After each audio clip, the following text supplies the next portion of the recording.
பாரிவேந்தருக்காக பிரதமர் மோடி பெரம்பலூர் வருவார். அண்ணாமலை நம்பிக்கை.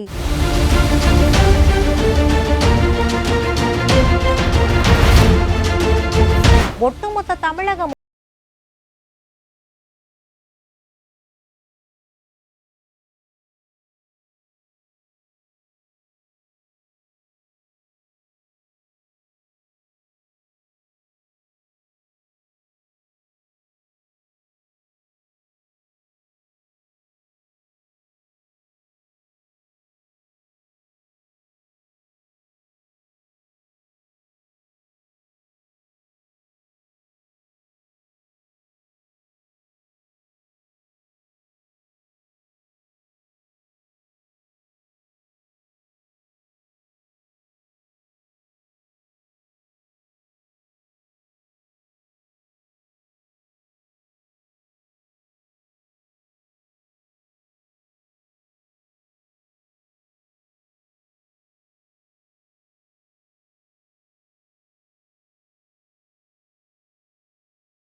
எதிரிகளே இல்லை எனவும் தமிழகத்தில் குடும்ப ஆட்சியை அகற்றினால்தான் ஜனநாயகம் தழைக்கும் எனவும் குறிப்பிட்டார்.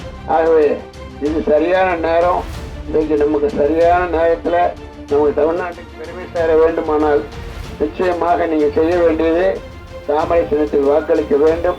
இந்தியா உலக அளவில் உயர்த்தப்பட வேண்டும், இன்னும் வளர்ச்சி அடைய வேண்டும். அந்த வளர்ச்சிக்கு நம்முடைய பங்கு இருக்க வேண்டும். அந்த வகையில் நல்லதொரு எம்பி தேர்ந்தெடுக்க வேண்டும். அதற்கான சின்னம்தான் தாமரை.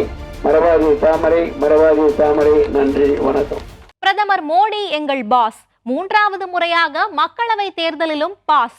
இளையவேந்தர் ரவி பச்சமுத்து திட்டவட்டம்.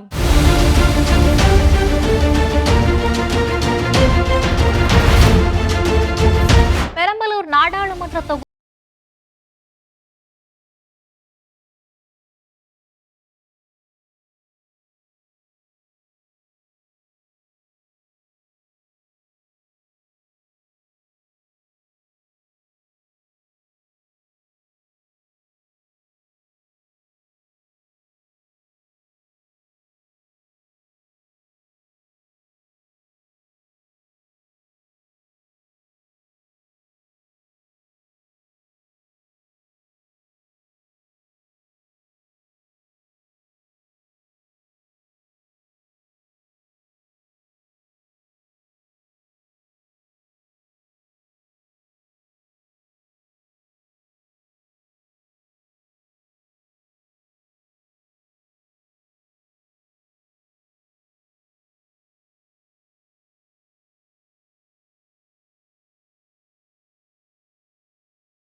இந்த பெரம்பலூர் பாராளுமன்றம் ஒரு சிறப்பான பாராளுமன்றம்.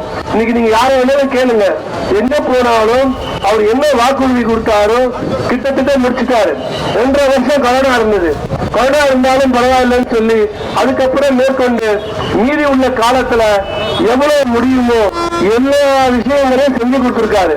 அவரால் முடியும் செஞ்சிருக்காரு. பாராளுமன்ற நிதியிலிருந்து வந்ததை வச்சு செஞ்சு கொடுத்திருக்காரு. இன்னும் என்ன தேவையோ அதை முடியலன்னா திருப்பியும் இப்ப உண்மையிலே சொன்ன அந்த ரயில்வே திட்டம் இருக்கு பாத்தீங்களா, பெரம்பலூர் ரயில்வே திட்டம் பல ஆண்டுகளா கடப்புல போட்டிருந்தது. இன்னைக்கு அதை தூக்கி கட்டி எடுத்திருக்காங்க. அது சாதாரண விஷயம் இல்ல. இப்ப ஐயா வந்தாங்கன்னா மோடி ஐயா கிட்ட சொல்லி உரிமையோட நம்ம கேட்டு வாங்கி அந்த திட்டம் வந்து இங்க உள்ள விவசாயிகளுக்கும் வியாபாரிகளுக்கும் அவ்வளவு யூஸ்ஃபுல்லா இருக்கும். இதை நாங்க பல முறை அதை எடுக்கிறதுக்கு அவ்வளவு கஷ்டப்பட்டு இருக்கோம். முதல்ல சாத்தியக்கூறு இல்லைன்னாங்க, அப்புறம் இருக்குன்னு சொல்லி இப்ப போட்டு அந்த ஸ்கீம் எல்லாம் போட்டுட்டு இருக்காங்க. ரயில்வே அமைச்சரை பார்த்தாங்க ஐயா அவங்க. அது மாதிரி நீங்க எந்தெந்த கேள்விகள் கேட்டீங்களோ, என்னென்ன சேவைகள் கேட்டீங்களோ அத்தனையும் அவர்கள் பார்லிமெண்ட்டுக்கு சம்பந்தப்பட்ட அத்தனை கேள்விகளையும் கிடைச்ச வாய்ப்பை பயன்படுத்தி தவற விடாம ஒவ்வொரு பிரச்சனையும் பார்லிமெண்ட் கொண்டு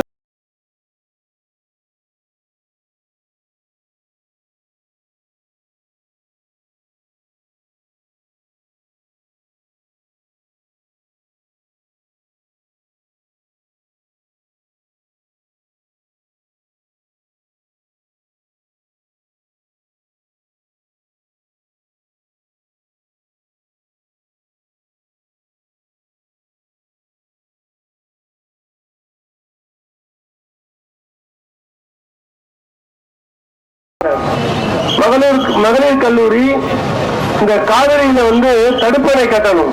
இதெல்லாம் ஒரு அவர்கிட்ட சென்ட்ரல் கவர்மெண்ட் ஸ்கீம்ல இருந்து பண நிதி பெற்று தமிழ்நாடு கவர்மெண்டோட இந்த 2 ஸ்கீமை இம்ப்ளிமெண்ட் பண்ணணும்னா தமிழ்நாடு கவர்மெண்டோட ஒத்துழைப்பு வேணும். அப்ப அது மாதிரி ஒவ்வொன்றும் நம்ம பண்ணும்போது தமிழ்நாடு கவர்மெண்ட் கிட்ட நமக்கு கொண்டு வந்து நம்ம வாங்கி தந்து அதை இம்ப்ளிமெண்ட் பண்ணணும். அது மட்டும் இல்லாம இங்க வந்து இந்த வாய்க்கால்ல இந்த இதுல வந்து ஓடையில வந்து கழிவுநீர் கலக்குதான். அந்த கழிவுநீர் கூட சுத்திகரிப்பு தொழிற்சியை போட்டு அதை நிரந்தரமா அதுக்கு ஒரு தீர்வு காணலாம். இந்த 3 ஐயா எம்பியா ஜெயிச்சு வந்தாருன்னா மத்திய அரசுல சொல்லி நம்ம மாநிலத்திலையும் சொல்லி அவர் கண்டிப்பா இந்த இதெல்லாம் தீர்த்து கொடுப்பாரு. நமது சின்னம் தாமரை, நமது சின்னம் தாமரை. டாக்டர் பாரிவேந்தரின் சின்னம் தாமரை. நன்றி, வணக்கம். பாரிவேந்தருக்காக பிரதமர் மோடி பெரம்பலூர் வருவார் என அண்ணாமலை நம்பிக்கை தெரிவித்துள்ளார்.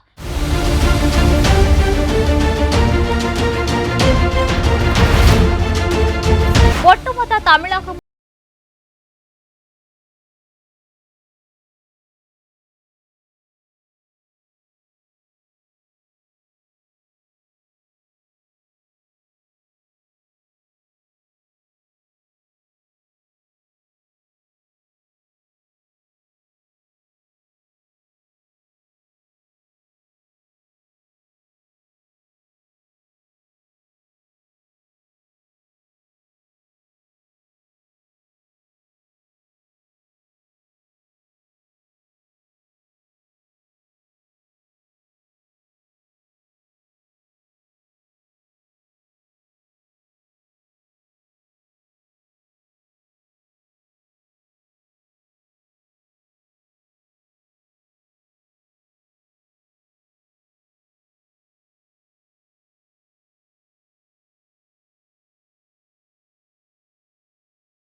பல்வேறு இடங்களில் இளையவேந்தர் வாக்கு சேகரிப்பில் ஈடுபட்டார். அப்போது பாரிவேந்தர் மீண்டும் எம்பியானால் அரியலூரில் இருந்து பெரம்பலூர் வழியாக நாமக்கலுக்கு ரயில் பாதை, மகளிர் அரசு கல்லூரி, 1500 குடும்பங்களுக்கு உயர்தர இலவச சிகிச்சை உள்ளிட்ட பல்வேறு நலத்திட்டங்களை மக்களுக்கு செய்வார் என உறுதியளித்தார். பாரிவேந்தர் பணம் சம்பாதிக்க வேண்டும் என்ற நோக்கில் எம்பி தேர்தலில் போட்டியிடவில்லை. பெரம்பலூர் நாடாளுமன்ற தொகுதிக்குட்பட்ட மக்களின் வாழ்வாதாரத்தை உயர்த்த வேண்டும் என்ற நோக்கில் போட்டியிடுவதாக தெரிவித்த இளையவேந்தர், டாக்டர் பாரிவேந்தருக்கு தாமரை சின்னத்தில் வாக்களித்து மீண்டும் எம்பியாக வெற்றி பெற செய்ய வேண்டும் என கேட்டுக்கொண்டார். இந்த மாதிரி ஒரு எம்பி இங்க வந்தாருன்னா இந்த பெரம்பலூர் பாராளுமன்றம் வந்து ஒரு சிறப்பான பாராளுமன்றம். இன்னைக்கு நீங்க யாரை வேணாலும் கேளுங்க, எங்க போனாலும் அவர் என்ன வாக்குறுதி கொடுத்தாரோ கிட்டத்தட்ட முடிச்சுட்டாரு. 2.5 வருஷம் கொரோனா இருந்தது. கொரோனா இருந்தாலும் பரவாயில்லன்னு சொல்லி அதுக்கப்புறம் மேற்கொண்டு மீறி உள்ள காலத்துல எவ்வளவு முடியுமோ எல்லா விஷயங்களையும் செஞ்சு கொடுத்திருக்காரு. அவரால் முடிஞ்சதை செஞ்சிருக்காரு. பாராளுமன்ற நிதியில இருந்து வந்ததை வச்சு செஞ்சு கொடுத்திருக்காரு. இன்னும் என்ன தேவையோ அதை முடியலன்னா திருப்பியும் வந்து இப்ப உண்மையிலே சொன்ன அந்த ரயில்வே திட்டம் இருக்கு பாத்தீங்களா, பெரம்பலூர் ரயில்வே திட்டம் பல ஆண்டுகளாக வந்து கிடப்புல போட்டிருந்தது. இன்னைக்கு அதை தூக்கி கட்டி எடுத்திருக்காங்க. அது சாதாரண விஷயம் இல்ல. ஐயா வந்தாங்கன்னா மோடி ஐயா கிட்ட சொல்லி உரிமையோட நம்ம கேட்டு வாங்கி அந்த திட்டம் வந்து இங்க உள்ள விவசாயிகளுக்கும் வியாபாரிகளுக்கும் அவ்வளவு யூஸ்ஃபுல்லா இருக்கும். இதை வந்து நாங்க பல முறை அதை வந்து எடுக்கிறதுக்கு அவ்வளவு கஷ்டப்பட்டு இருக்கோம். முதல்ல சாத்தியக்கூறு இல்லைன்னாங்க, அப்புறம் இருக்குன்னு சொல்லி இப்ப போட்டு அந்த ஸ்கீம் எல்லாம் போட்டுட்டு இருக்காங்க. ரயில்வே அமைச்சரை பார்த்தாங்க ஐயா அவங்க. அது மாதிரி நீங்க எந்தெந்த கேள்விகள் கேட்டீங்களோ, என்னென்ன சேவைகள் கேட்டீங்களோ அத்தனையும் அவர்கள் பார்லிமெண்ட்டுக்கு சம்பந்தப்பட்ட அத்தனை கேள்விகளையும் கிடைச்ச வாய்ப்பை பயன்படுத்தி தவற விடாம ஒவ்வொரு பிரச்சனையும் பார்லிமெண்ட் கொண்டு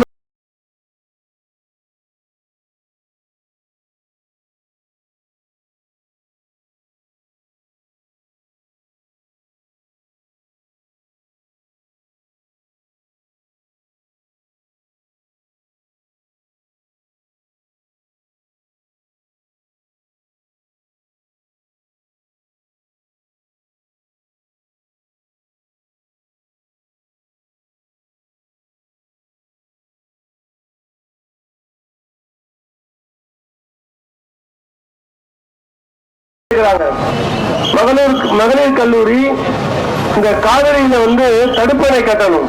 இதெல்லாம் ஒரு அவர்கிட்ட சென்ட்ரல் கவர்மெண்ட் ஸ்கீம்ல இருந்து பண நிதி பெற்று தமிழ்நாடு கவர்மெண்டோட இந்த 2 ஸ்கீம் இம்ப்ளிமெண்ட் பண்ணணும்னா தமிழ்நாடு கவர்மெண்டோட ஒத்துழைப்பு வேணும். அப்ப அது மாதிரி ஒவ்வொன்றும் நம்ம பண்ணும்போது தமிழ்நாடு கவர்மெண்ட் கிட்ட நமக்கு கொண்டு வந்து நம்ம வாங்கி தந்து அதை இம்ப்ளிமெண்ட் பண்ண ஒண்ணும். அது மட்டும் இல்லாம இங்க வந்து இந்த வாய்க்கால்ல இந்த இதுல வந்து ஓடையில வந்து கழிவுநீர் கலக்குதான். அந்த கழிவுநீர் கூட சுத்திகரிப்பு தொழிற்சியை போட்டு அதை நிரந்தரமா ஒரு தீர்வு காணலாம். இந்த 3 ஐயா எம்பியா ஜெயிச்சு வந்தாருன்னா மத்திய அரசுல சொல்லி நம்ம மாநிலத்திலையும் சொல்லி அவர் கண்டிப்பா இந்த இதெல்லாம் தீர்த்து கொடுப்பாரு. நமது சின்னம் தாமரை, நமது சின்னம் தாமரை, டாக்டர் பாரிவேந்தரின் சின்னம் தாமரை. நன்றி, வணக்கம்.